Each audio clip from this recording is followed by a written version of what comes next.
le cercle RH pour parler d'un sujet important, l'entreprise face aux violences conjugales. Et puis, on va parler évidemment des violences conjugales, de femmes battues.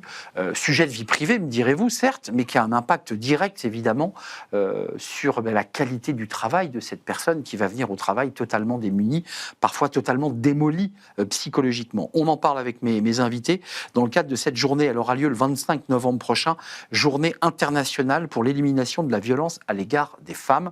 On fait le point aujourd'hui avec des invités très engagés sur ce sujet. Vigdis Maurice Herrera, merci d'être avec nous et d'avoir répondu à notre invitation. Fondatrice d'Opal Pro, vous nous expliquerez bien l'action d'Opal et puis aussi votre parcours parce que vous avez été victime de violences conjugales. Merci d'être avec nous sur ce plateau. Et avec nous Ophélie Lagarrigue. Bonjour Ophélie. Bonjour. Très heureux de vous accueillir. Directrice RSE qualité et conformité chez WeCare.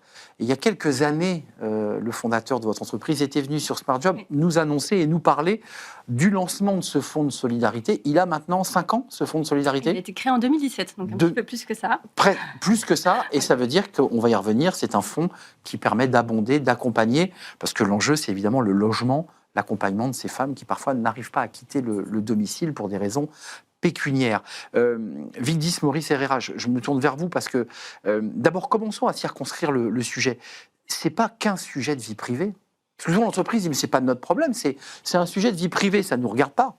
Alors, en effet, ce n'est pas qu'un sujet de vie privée. Et tout d'abord, je vais me permettre, si vous me l'autorisez, de requalifier les choses. Le terme de femme battue va impliquer uniquement les violences physiques. Or, il y a 7 formes de violences conjugales, les violences psychologiques, les violences administratives, économiques, celles qui concernent les enfants, les cyberviolences, et puis bien sûr les violences sexuelles qui se trouvent dans le couple. Et si on parle uniquement de femme battue, en utilisant cette terminologie-là, on vient invisibiliser les autres formes de violence, dire qu'elles sont moins graves, voire qu'elles n'en sont pas. Réducteur. Et c'est hyper réducteur. Et il ne faut jamais oublier que un homme qui va frapper ou qui va violer sa femme, c'est un homme qui a pris l'autorisation de le faire. Et ça passe par les violences économiques, psychologiques, etc. Donc il y a des préalables qui conduisent à l'acte ultime dont vous parlez, violence physique, violence sexuelle. Il y a eu d'abord d'autres violences en amont. Exactement. Et c'est tout l'intérêt de la prévention et de l'action, et notamment en entreprise, parce qu'en fait, quand on vit des violences à la maison, eh bien, on n'est pas à 100% disponible pour travailler. On ne peut pas décemment travailler quand on a peur de mourir, quand on est empêché de dormir par son époux. On ne peut pas travailler, en fait, quand on a peur pour ses enfants, quand on ne peut pas quitter un foyer violent parce qu'en fait, on a peur de perdre son travail, etc., etc. Évidemment que c'est un sujet d'entreprise. Et c'est surtout un sujet qui coûte du pognon à l'entreprise. Et on va revenir évidemment sur l'objectif d'Opal Pro, ce que vous faites concrètement auprès des entreprises en accompagnant ces femmes qui ne sont pas que battues, mais qui sont violentées psychologiquement et parfois même violentées physiquement ou sexuellement. WeCare, moi j'avais été impressionné il y a quelques années quand votre PDG était venu nous parler de son engagement pour l'entreprise en disant que c'était un sujet central et qu'aucune femme violentée ne pouvait rester sur le bord du chemin chez WeCare. Depuis, vous avez fait beaucoup de routes. Est-ce que ce sujet qui est porté au plus haut niveau a finalement irradié toute l'entreprise et que c'est devenu aujourd'hui une évidence chez WeCare, ce sujet ? Oui, tout à fait. C'est vrai que c'est important pour remettre dans le contexte de préciser aussi que le groupe chez nous a une particularité qui est que 80% de nos collaborateurs sont des femmes. Donc effectivement, c'est un sujet, un enjeu majeur pour nous, pour le groupe. Et là, aujourd'hui, effectivement, le fonds qu'on a créé, qui est un fonds qui est indépendant, auquel nous reversons 5% des dividendes de nos marques françaises chaque année, son objectif va aller sur 3 grands périmètres que sont effectivement toute la partie prévention, sensibilisation, également la partie protection et la partie reconstruction. Et ça va passer effectivement par des actions de l'entreprise sur la mise en lumière de ce fonds, sur des sujets de sensibilisation et de mise en lumière. Ophélie, est-ce que le fait de créer un fonds de solidarité, de communiquer dans les médias, ce qu'a fait votre patron, ce que vous faites aujourd'hui, est-ce que ça permet aux femmes de libérer la parole ? Parce qu'il y a un vrai sujet dont il faut parler, c'est le fait d'en parler. On reviendra sur les chiffres que j'ai trouvés grâce à vous. D'ailleurs, cher Vigdis, le nombre de femmes qui portent plainte ne correspond pas tout à fait au nombre de femmes violentées. C'est très intéressant. Elles sont minoritaires. Est-ce que ça a permis, dans votre entreprise, de libérer la parole ? Effectivement, quand on voit les chiffres, nous, des sollicitations, 200 personnes qui nous ont sollicité l'année dernière, c'est assez impressionnant, c'est très alarmant. Donc, il y a la logique, effectivement, de participer à la déculpabilisation de la prise de parole, mais également le principe aussi de pouvoir, nous, sensibiliser nos managers à avoir une écoute qui est bienveillante, qui est attentive et potentiellement à pouvoir identifier aussi les risques et toute la partie non visible de ces femmes 200 personnes. 200 personnes l'année dernière qui nous ont sollicité via donc la cellule accompagnées directe. Avec une cellule dédiée. C'est ça, tout à fait. Je reviens à ce sujet, c'est intéressant ce qu'on entend, parce que vous évoquez, et vous le dites, c'est vous qui portez ce sujet, le nombre de personnes qui portent plainte, de femmes qui portent plainte, ne correspond pas tout à fait à la projection que peut faire le ministère de l'Intérieur. Hein. On est d'accord? Moi, je m'appuie uniquement sur les chiffres du ministère de l'Intérieur. Donc, 271 000 femmes qui portent plainte chaque année. Et le ministère de l'Intérieur indique lui-même que seuls 14% des victimes porteraient plainte, ce qui nous amène à 1 900 000 victimes par an en France. Et donc, si on croise avec toutes les études, parce qu'il y a beaucoup d'études qui sont faites, on est à une femme sur 6 en âge de travailler qui a vécu ou qui vit des violences. Et donc, c'est en ayant ces chiffres en tête qui sont massifs que j'ai décidé de créer Opale, parce que il faut, face à Parce que vous l'avez vécu, je le précise, et que vous avez probablement été démunis face à ça. Au-delà d'être démunie, j'ai été abandonnée. Parce qu'en fait, il n'y a rien. Il n'y a rien qui est pensé pour prévenir les violences quand elles concernent autre chose que les violences physiques. Et encore, il y a beaucoup à faire à ce sujet, mais dès lors qu'on sort du spectre des violences physiques, nous ne sommes pas considérés comme des victimes. On ne nous écoute pas, on ne nous croit pas, on n'est pas légitime à aller demander de l'aide. C'est-à-dire tant qu'on n'a pas une balafre sur le visage et qu'on est blessé physiquement, le reste, on ne vous écoute pas. Exactement. Ouais. Et même si tu es violé tous les soirs dans ton propre lit, et ça, vous l'avez évoqué, je me permets d'être un peu...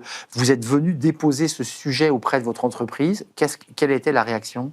Alors, je n'ai pas pu déposer ce sujet auprès de mon entreprise et imaginez bien une femme qui vit des violences sexuelles, comment peut-elle aller parler à un manager, à un RH, aussi bienveillant soit-il? C'est impossible. C'est impossible. Donc. Et c'est pour ça que les chiffres sont aussi différents.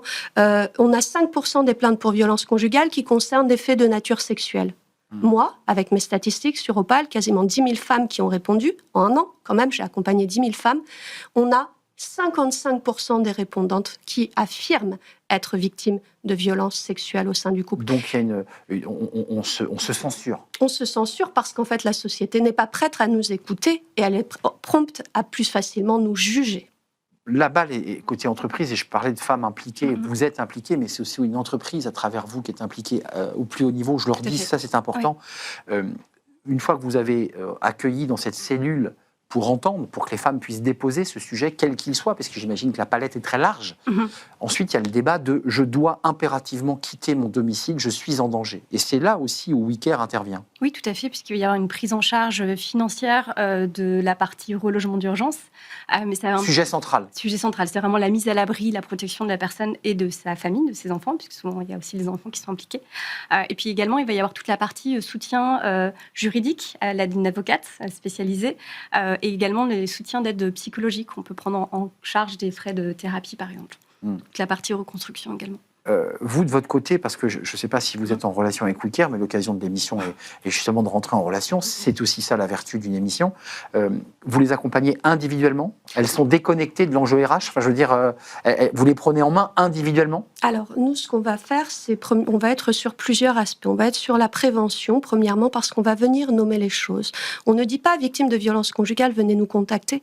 On ouvre le débat. On parle de faits, de choses qui peuvent arriver, et on dit, et vous? Faites le test. Le test d'Opale, c'est 200 questions. À l'issue de ces 200 questions, qui vont recouvrir l'intégralité des différentes formes de violence, on va venir qualifier les choses. Il nous semblerait que tu serais victime de ça. On va reprendre chacune des questions. On va donner une contextualisation juridique propre à la situation vécue par la personne. Et ça veut dire une chose, ça veut dire qu'on la légitimise, la victime. Parce qu'en fait, la plupart du temps, on la reconnaît. Parce qu'en fait, on n'est pas reconnu, on ne se sent pas légitime d'aller demander de l'aide, etc.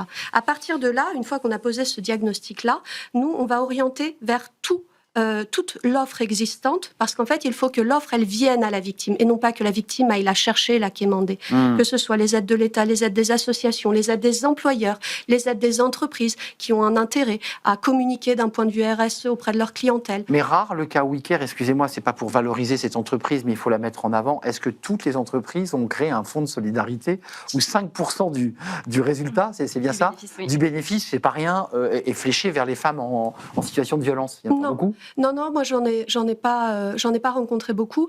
Et de toute façon, le dispositif tel qu'on l'a pensé à l'intérieur d'Opale n'est pas fait pour remplacer, mais pour valoriser l'existant et fluidifier l'existant. Parce qu'on s'appuie non pas sur ce que nous on vient avec des idées, on vient avec des suggestions, parce qu'il y a des entreprises qui n'en ont pas, qui n'ont pas fait tout le travail que WeCare a déjà fait là-dessus. Donc nous on vient avec des idées, mais on est là pour valoriser l'existant et fluidifier le passage et, comme je le disais, la légitimisation. Vous avez pris un mot d'Emmanuel Macron, ça coûte du pognon aux entreprises. Non, mais c'est important de le dire, parce que c'est un vrai sujet qui est posé parfois par les RH en disant, attendez, la vie privée, vous la laissez au vestiaire, parce qu'on l'a déjà entendu. Vous dites non, ça a un coût pour l'entreprise. C'est un coût pour l'entreprise et c'est chiffré à hauteur de 34 000 € par victime. Vous faites le calcul, 1,9 million fois 34 000 €, c'était chiffré dans Décideur RH l'année dernière, 54 milliards. Éminente revue, vous avez raison de la citer. C'est chiffré, ça veut dire aussi qu'il y a de l'arrêt maladie, ça veut dire aussi qu'il y a souvent des arrêts maladie qui sont joints à ces situations. On s'isole, on s'arrête, sans en parler. Côté WeCare, les 200 femmes accompagnées, relogées, comment vous les accompagnez? Est-ce qu'il y a des dossiers sur lesquels vous dites qu'il y a urgence, vous sélectionnez? C'est beaucoup, 200 personnes. Aujourd'hui, effectivement, on va aller sur les degrés d'urgence vitale. Dans un premier temps, ça va vraiment être la sortie du foyer, la mise en sécurité de la personne. Et puis après, effectivement, il va y avoir des plafonds d'aide sur l'accompagnement à hauteur de 3 000 € par personne. Et puis après, tout va dépendre effectivement de la situation de la personne, ce qu'elle souhaite faire. Engager un processus juridique de divorce, toute la partie aussi reconstruction qui est extrêmement importante. Comment faire en sorte pour que ces personnes reprennent confiance en elles? C'est extrêmement important aussi. Nous, on est vraiment sur une logique de prendre soin de nos collaborateurs. On est entreprise à mission, c'est notre raison d'être. C'est important de le souligner. Aujourd'hui, on a vraiment inscrit dans nos statuts le fait de prendre soin des autres, de prendre soin des hommes et de leur environnement. C'est prendre soin de vos clients, mais c'est aussi prendre soin des collaborateurs qui sont dans l'entreprise. C'est d'abord prendre soin des collaborateurs pour qu'ils prennent soin de leurs clients. On ne peut pas prendre soin d'une personne âgée ou d'un enfant si soi-même on est en situation de maltraitance. Et vous y retrouvez, excusez-moi, un coût, puisque ça coûte du pognon, un pognon dingue, comme disait l'autre. Vous retrouvez aussi une attractivité, une marque employeur quand vous dites sur un plateau de télé, nous on prend soin de nos collaborateurs et des femmes qui vont venir travailler. J'imagine que ça crée quand même une attractivité. Ça peut créer une attractivité, ça crée aussi un sentiment de fierté au sein du groupe. C'est un vrai sentiment d'appartenance, un message qui est porté vraiment, qui est mis en lumière au niveau national sur l'intégralité de nos 700 agences. Donc c'est vraiment extrêmement important pour nous de le mettre en lumière parce que pour le coup, c'est vraiment un message fort pour nous qui est inscrit dans nos statuts. Donc on veut vraiment le mettre Bravo à en avant. WeCare. Voilà, c'est important de le dire. Vigdis, pour conclure, un mot peut-être au RH qui nous regarde. Qu'est-ce qu'elle doit faire? Vous appeler? Premièrement, m'appeler. On va pouvoir faire des choses ensemble, j'en suis certaine. Mais également penser que la lutte contre les violences conjugales, et je viendrai rebondir sur ce que vous dites, au-delà de... c'est ne rien faire qui coûte un pognon de dingue. Agir, c'est investir. Et c'est d'accompagner pour l'avenir, c'est de penser l'avenir. C'est de penser l'avenir, c'est de penser l'entreprise de demain, c'est penser le monde de demain dans lequel on veut vivre. Et donc, ne rien faire coûte un pognon de dingue. Et aujourd'hui, si on a la possibilité d'agir, il faut le faire parce que ce sont des économies sur l'humain, sur l'argent, sur les dépenses, sur toute la société pour le futur. Merci à vous deux, mesdames, pour votre engagement, votre combat. Et puis, ceux qui nous ont regardés, évidemment, n'hésitez pas, si vous voulez prendre modèle sur WeCare, allez-y. Le fonds de dotation, Ophélie sera là pour vous expliquer comment ça marche, parce que c'est un sujet d'engagement sociétal et économique, comme on vient de l'entendre. Merci à vous, Vigdis Maurice Herrera, fondatrice d'Opale Pro. Allez sur le site, allez voir et accueillez Vigdis dans votre entreprise. Merci d'être venu nous rendre visite. Et puis merci à Ophélie Lagaric, directrice RSE Qualité Conformité chez WeCare. Bravo à WeCare. Merci à vous. On tourne une page, on s'intéresse à un autre sujet et j'accueille mon invité.